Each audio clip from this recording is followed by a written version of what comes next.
سفلیات کے بعض عوام خود ماہر۔ ملنگ کالیہ کا آستانہ قبرستان سے زیادہ فاصلے پر نہیں تھا۔ آستانے کے قریب ہی سے ریلوے لائن گزرتی تھی جو بہت کم مصروف رہتی تھی۔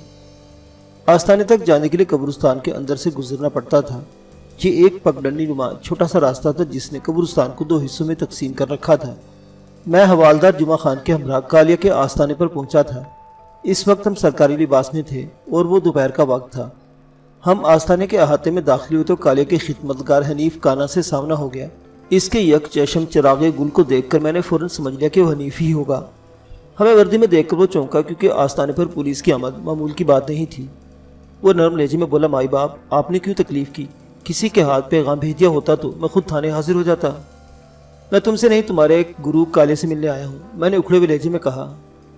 حنیف کانا سے بات کرتے ہوئے میں مقابل نظر سے آستانے کا جائزہ بھی لے رہا تھا۔ حنیف نے میری بات کے جواب میں گڑبڑاتے ہوئے لہجے میں کہا، ملنگ جی تو اس وقت ڈیرے پر نہیں ہے۔ حنیف کے لہجے کی گڑبڑاہٹ نے مجھے بتا دیا کہ وہ دروغگوئی سے کام لے رہا تھا۔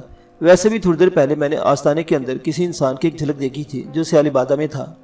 مجھے یوں محسوس ہوا کہ جیسے حنیف سے بات کرتے دیکھ کر وہ سیاپوش کہیں چھپ گیا اور ہماری گفتگو سننے کی کوشش کر رہا ہو۔ یہ احساس مجھے لاشعوری طور پر تھا اور اس کے ساتھ ہی لاشعور مجھے یہ بھی سمجھانے کی کوشش کر رہا تھا کہ وہ سیاپوش ملنگ کالے کے سوا اور کوئی ہو نہیں سکتا۔ میں نے بوکھلاہٹ میں مبتلا حنیف کانے کی آنکھوں میں جھانکتے ہوئے سخت لہجے میں پوچھا، تمہارے گرو گھنٹال ڈیرے پر نہیں تو پھر کہاں گئے ہیں؟ وہ ساتھ والے گاؤں میں ایک مریضہ کا علاج کرنے گئے ہیں۔ وہ کنکھیوں سے آستانے کے اندرونی حصے کی طرف دیکھتے ہوئے بولا۔ میں نے چپتے ہوئے لہجے میں کہا، انہوں نے مریضاؤں کے علاج پر ہی کیوں کمر باندھ رکھی ہے؟ کیا انہیں آس پاس کوئی مرد مریض نظر نہیں آتا؟ اپنی بات ختم کرتے میں نے حنیف کانے کی معطل آنکھ کی طرف اشارہ کیا۔ وہ مزید گڑبڑا کر آئیں بائیں شائیں کرنے لگا۔ میں نے آستانے کے اندر داخل ہونے کے لیے قدم بڑھائے تو حنیف کانا اس طرح میرے سامنے آ گیا جیسے میرا راستہ روک رہا ہو۔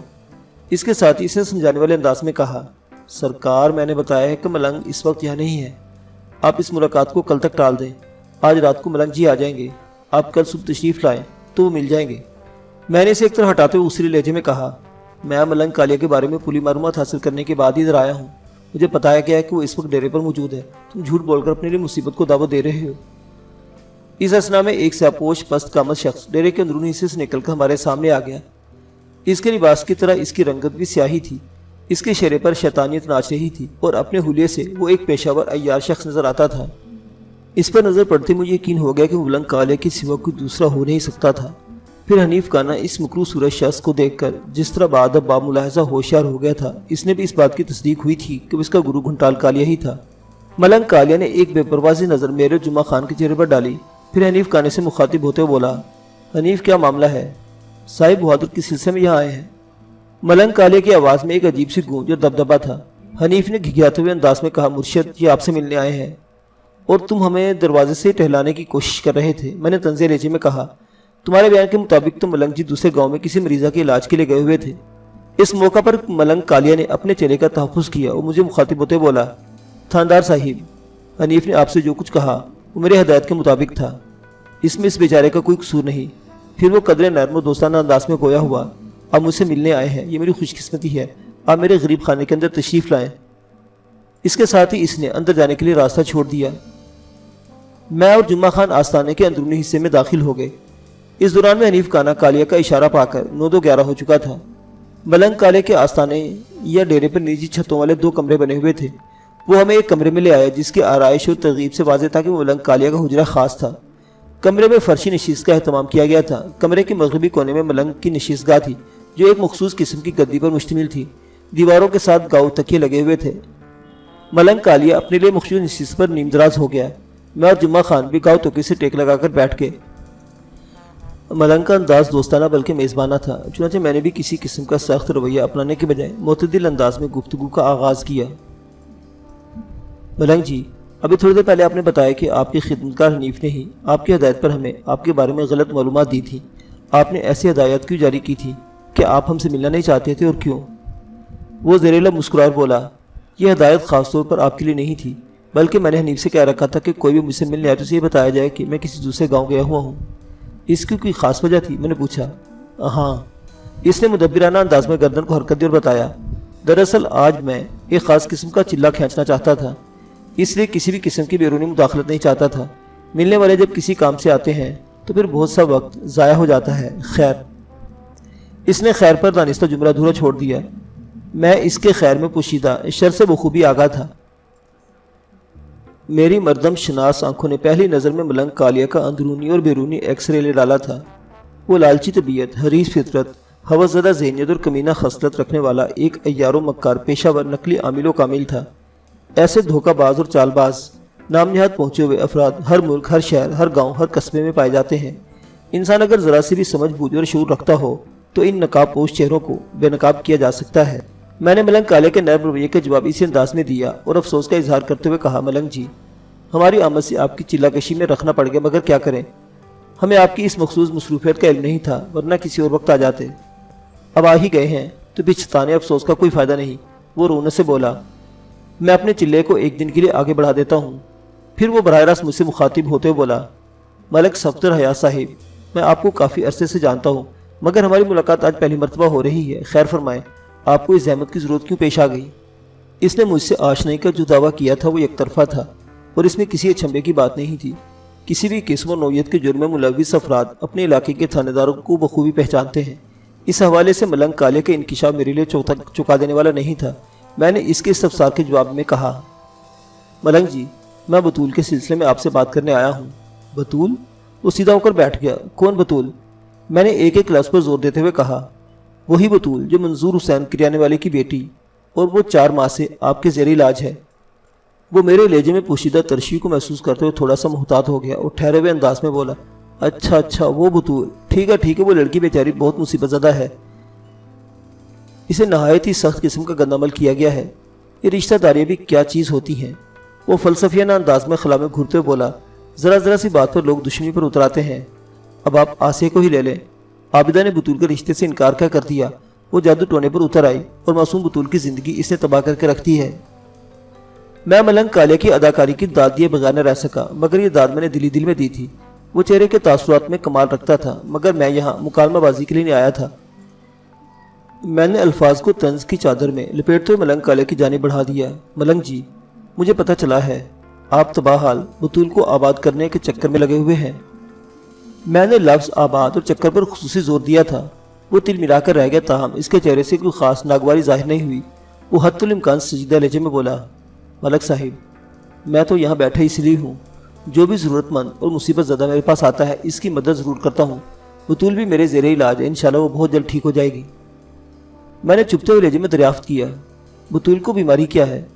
اس پر سخت قسم کا سفلی کیا گیا ہے اور اس کے گھر پر، وہ گھر بھی نادیدہ حصار سے باندھ دیا گیا ہے۔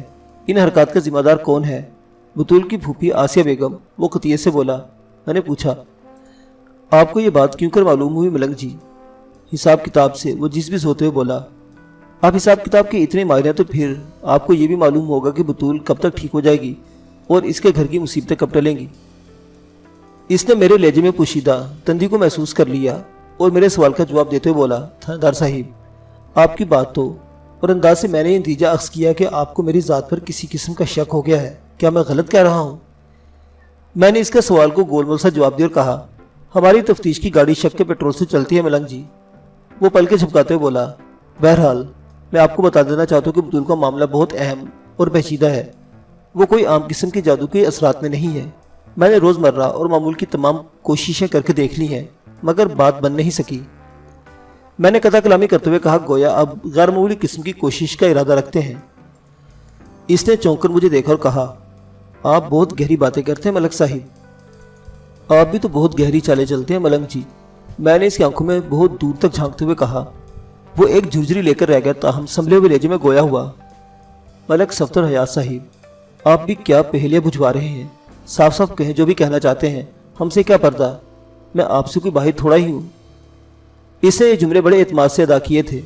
میں نے اس کے چہرے پر نظریں جماتے ہوئے کہا، صاف صاف کہا ہوا سننے کا حوصلہ ہے آپ میں ملنگ جی۔ وہ مخصوص انداز میں مسکرایا اور اس بات میں سر ہلاتے بولا، ہے حوصلہ، مجھ میں بہت حوصلہ ہے۔ آپ سے پہلے بھی اس تھانے کے جو انچارج صاحب تھے، ان سے میری اچھی سلام دعا تھی۔ اگر آج سے آپ پہلی مرتبہ ملاقات ہو رہی ہے، آپ جو بھی کہیں گے میں پوری توجہ سے سنوں گا اور آپ کے ساتھ پورا تعاون بھی کروں گا۔ میں نے معنی خیز نظر سے اس کا جائزہ لیا اور کہا، ملنگ جی، اب خاصے یارباز ثابت ہو رہے ہیں، لگتا ہے ہماری خوب نبھے گی۔ یہ جملہ میں نے اسے خوش کرنے کے لیے کہا تھا۔ میں خود کو اسی کے مزاج کا ظاہر کر کے اس کا اعتماد حاصل کرنا چاہتا تھا۔ مجھ سے پہلے والے تھاندار سے شناسائی کا دعویٰ کر کے ملنگ کالیا نے یہ بات پایا ثبوت تک پہنچا دی تھی کہ وہ ایک بدگمان شخص تھا، کیونکہ یہ بات مجھے معلوم ہو چکی تھی کہ سابق تھانے دار ایک رشوت خور اور مجرموں کے ہاتھ مضبوط کرنے والا تھانہ انچارج تھا، اور یہ تو آپ نے سن رکھا ہوگا، کند ہم جنس باہم جنس پرواز۔ ملنگ کالیا نے کہا، اللہ کرے ہماری خوب نبھے، میری تو یہ خواہش بھی ہے۔ اسی دوران میں ملنگ کالیا کا چلا حنیف کانا ہماری خاطر توازی کے لیے کھانے پینے کا کچھ سامان لے آیا۔ برتنوں کو ہمارے درمیان چھوڑ کر وہ واپس چلا گیا۔ ملنگ کے اصرار پر ہم نے تھوڑا تھوڑا لے لیا۔ کچھ دیر بعد میں نے حوالدار جمعہ خان کے کان میں کہا کہ وہ تھوڑی دیر کے لیے باہر چلا جائے۔ میں نے محسوس کیا کہ ملنگ کالیا بات چیت کے دوران کئی بار مخصوص انداز میں جمعہ خان کو دیکھ چکا تھا، جس سے میں نے یہ نتیجہ اخذ کیا تھا کہ مجھ سے تخلیے میں کچھ راز و نیاز کرنا چاہتا تھا۔ یہ آپ نے عقل مندی کا کام کیا ہے۔ حوالدار کے جاتے ہی کالے نے میری طرف دیکھتے ہوئے سرانے والے انداز میں کہا، اب ہم زیادہ کھل کر بات چیت کر سکتے ہیں۔ میں نے زمانی انداز میں کہا، اب آپ بھی تو عقل مندی کا مظاہرہ کریں ملک جی، میرے پاس وقت بہت کم ہے، ادھر تھانے میں آج کل بہت مصروفیت چل رہی ہے۔ ہاں جی حکم کرے۔ وہ سیدھا ہو کر بیٹھ گیا اور گہری سنجیدگی سے بولا۔ میں نے کہا، ملنگ جی یہ بطول کا کیا چکر ہے؟ بہت مظلوم لڑکی ہے تھانے دار صاحب، وہ ہمدردی بھرے لہجے میں بولا۔ بیچاری پر اس کی پھوپھی نے بڑا ڈھیٹ قسم کا گندا عمل کروایا ہے۔ یہ بات تو سبھی جانتے ہیں، میں نے سنسناتے ہوئے لہجے میں کہا، اور اس بات کو پھیلانے میں آپ کا ہاتھ ہے۔ آپ نے ہی یہ تشخیص کی ہے اور پیشگوئی بھی کی تھی کہ اس کے گھر سین میں مردہ چوہے، بلیاں، کتے اور مرغیاں وغیرہ پڑی ہوئی ملیں گی، اور ایسا ہی ہوا بھی۔ میں نے بدستور اس کی آنکھوں میں جھانکتے ہوئے کہا۔ پھر آپ کا علاج شروع ہوا اور بطول بد سے بدترین حالات کو پہنچ گئی۔ آپ اس جادو کو توڑ کرنے میں ناکامیاب رہے، اور بالآخر اس مصیبت سے مکمل نجات کے لیے آپ نے بطول کی والدہ کو جو حل بتایا وہ بطول کے لیے ہو نہ ہو مگر آپ کے لیے بہت پرکشش اور سودمند ہے۔ بطول بہر صورت ایک خوبصورت اور نوجوان لڑکی ہے، جو اگرچہ چند روز تک آپ کے دیے ہوئے محلول استعمال کرنا چھوڑ دے تو اس کی رانائی اور شادابی واپس آ سکتی ہے۔ کیا میں غلط کہہ رہا ہوں؟ آپ تو سراسر مجھ پر شک کر رہے ہیں، وہ چی بچی ہوتے ہوئے بولا۔ میں نے کہا، میں تو حقائق کا ذکر کر رہا ہوں، آپ چاہیں تو تردید یا تصدیق کر سکتے ہیں۔ وہ چند لمحات تک کھوجتی ہوئی نظر سے مجھے دیکھتا پھر متحمل لہجے میں گویا ہوا، دیکھیں ملک صاحب، آپ جو کچھ بھی کہہ رہے ہیں میں نہ تو مکمل طور پر اس کی تردید کروں گا اور نہ ہی تصدیق، یہ تو دوغلا پن ہوگا۔ میں نے کہا، میرے نزدیک یہ دوغلا پن نہیں بلکہ حقیقت ہوگی۔ وہ سنجیدگی سے بولا۔ میں نے پوچھا، وہ کس طرح ملنگ جی؟ وہ اس طرح ملک صاحب، وہ اس بات میں گردن ہلاتے ہوئے بولا، یہ بات بالکل سچ ہے کہ بطول ایک گندے عمل کے زیر اثر ہے، اور میرے حساب کتاب کے مطابق یہ سفلی عمل اس کی کسی قریبی رشتہ دار عورت نے کروایا ہے۔ غالب امکان آسیہ بیگم کا ہے، یہی میں نے عابدہ کو بھی بتایا تھا۔ یہ حقیقت ہے کہ جادو ٹونا بہت سخت اور پائیدار ہے، میں کوشش کے باوجود بھی اس کا توڑ نہیں کر سکا، چنانچہ وہ یہاں تک پہنچ کر رک گیا۔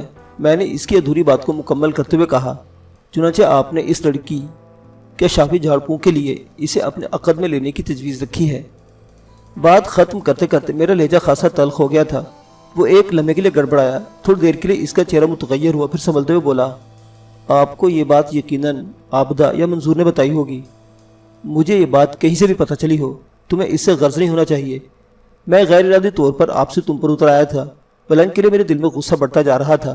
میں نے قدرے سخت لہجے میں کہا، تم صرف یہ بتاؤ کہ میں سچ کہہ رہا ہوں یا نہیں۔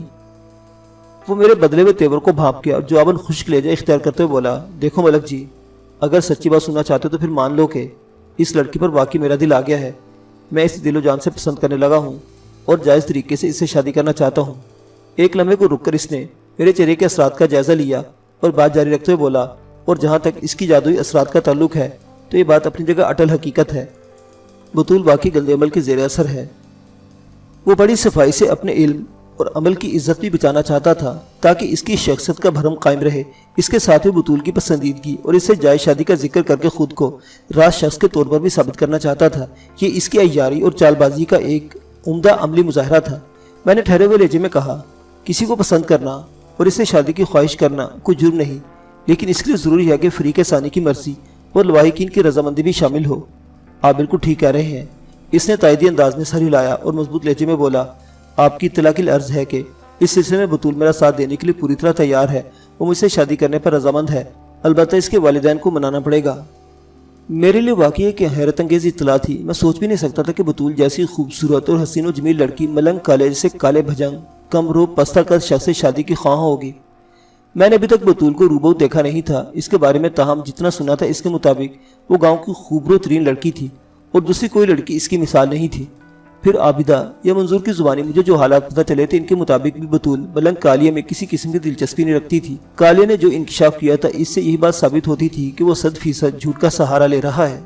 لوہا لوہے کو کاٹتا ہے، جھوٹ کا مقابلہ جھوٹ اور مکاری سے ہی کرنا چاہیے اور جھوٹ کو اس کے گھر تک پہنچا کر آنا چاہیے۔ ملنگ کالیہ ایک دروغ گو اور عیار شخص تھا۔ میں نے اس کی چال اسی پر لوٹانے کا فیصلہ کر لیا اور آہستہ آہستہ اسے گھسنے لگا۔ تم ٹھیک کہہ رہے ملنگ جی، میں نے پرسوچ انداز میں کہا۔ جب لڑکا لڑکی راضی ہو تو پھر کیا کرے گا قاضی؟ بس تم ذرا بطول کے والدین کو بھی راضی کر لو تو پھر اچھی بات ہوگی۔ وہ سمجھا میں اس کے چکر میں آ گیا ہوں، سنجیدگی سے بولا، آپ فکر ہی نہ کریں ملک صاحب، میں تو خود بھی زور زبردستی کا قائل نہیں ہوں، ہر کام طریقے سلیقے سے کرنا چاہتا ہوں۔ میری پوری کوشش ہوگی کہ عابدہ اور منظور اس رشتے کے لیے تیار ہو جائیں۔ میں سوچنے لگا، عابدہ تو صدیقہ سے بیٹی بہنے کو تیار نہیں ہوئی تھی، کالیہ جیسے بدحیث شخص کے لیے وہ کس طرح آمادہ ہوگی؟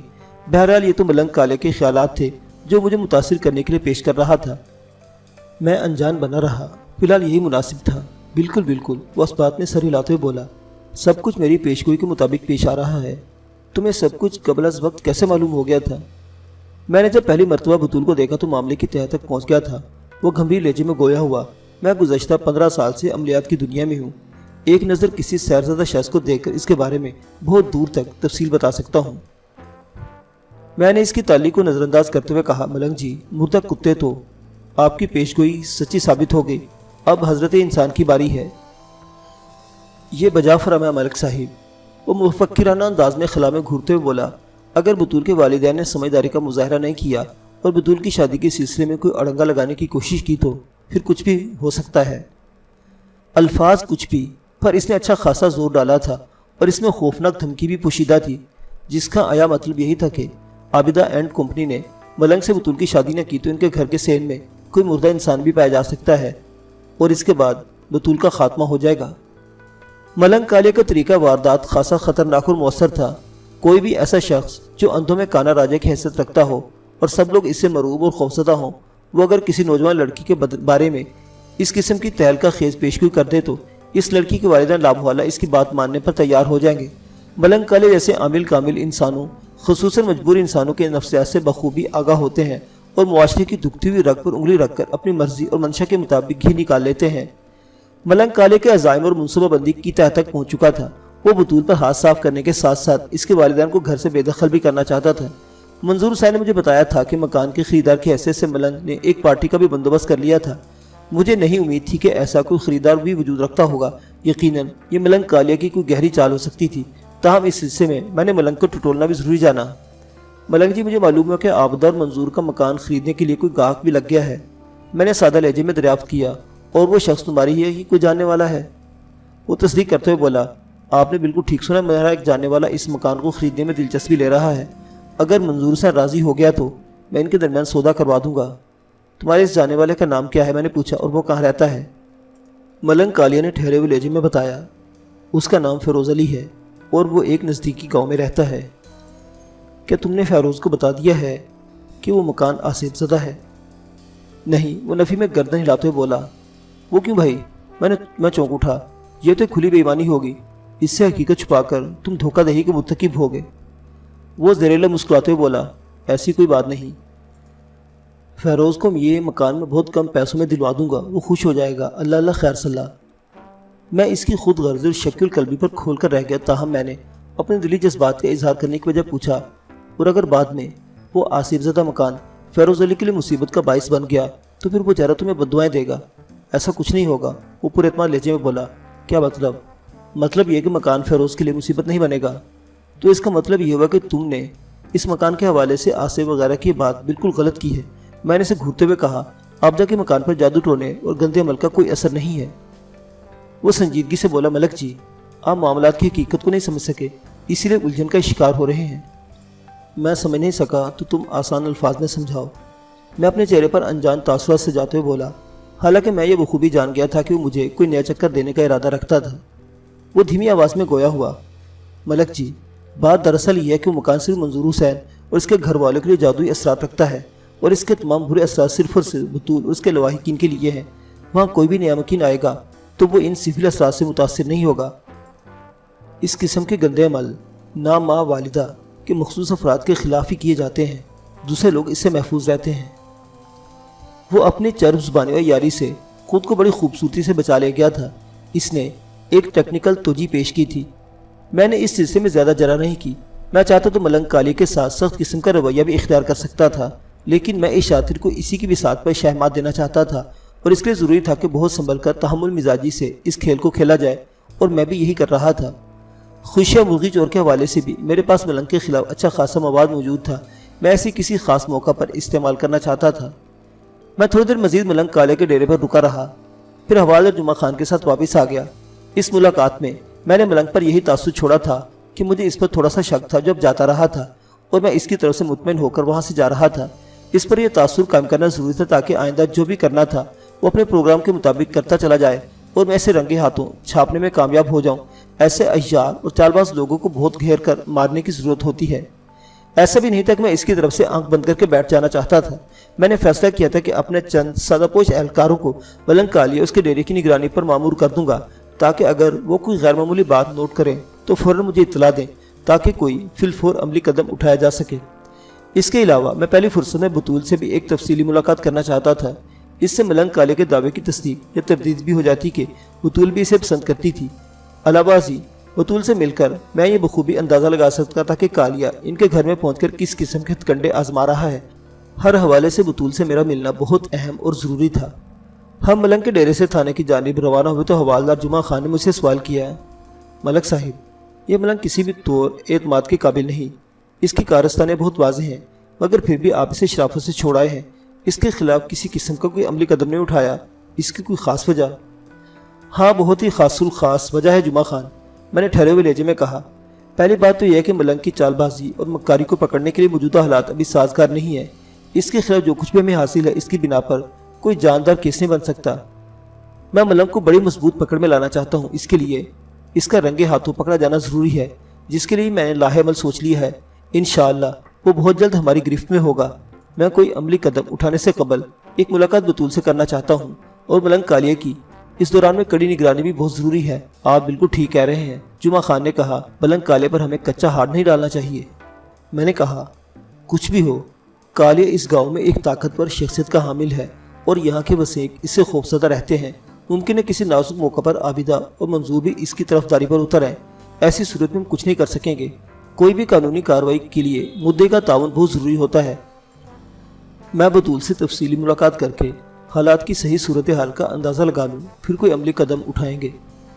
ہم اسی نوعیت کی باتیں کرتے ہوئے تھانے آ گئے۔ اپنے کمرے میں پہنچ کر میں نے سب سے پہلا کام یہ کیا کہ 2 ہوشیار قسم کے کانسٹیبلز کو اپنے پاس بلا کر انہیں ملنگ کالیہ اور اس کے ڈیرے کی کڑی نگرانی کا فرض سونپ دیا۔ ان دونوں نے سادہ لباس میں رہتے اپنی ڈیوٹی نبھانا تھی، اور جیسے ہی کوئی غیر معمولی بات محسوس کرتے، ان میں سے ایک فوراً مجھے اطلاع دینے کے لیے تھانے آ جاتا۔ میں نے انہیں کسی بھی قسم کی ہنگامی صورتحال سے نمٹنے کی کھلی اجازت بھی دے دی تھی۔ یہ بندوبست کر کے میں مطمئن ہو گیا۔ میں نے اپنے تمام مورے اہم مقامات پر ایستادہ کر دیے تھے، اور ہر قسم کی چال چلنے کے لیے وقتی طور پر چاقو چوبند تھا۔